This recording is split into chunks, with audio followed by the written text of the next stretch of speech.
January 28, dumulog ang iyong former driver sa NBI at meron siyang mga serious allegations. Ano ang iyong reaksyon?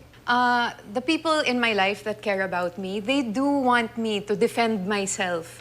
But we have to also understand that there's, a investigation going on. Rian Ramos tikom pa rin ang bibig sa issue kaugnay sa mga reklamong inihain ng dati niyang driver at PA na si alias Totoy. Pero sinagot ang tungkol sa nangyari sa kanila ni Sam Versosa sa Fast Talk with Boy Abunda. Yes, we've broken up already. We're not in a romantic relationship anymore. We broke up in October Of last year. last year. We're in a peaceful place now.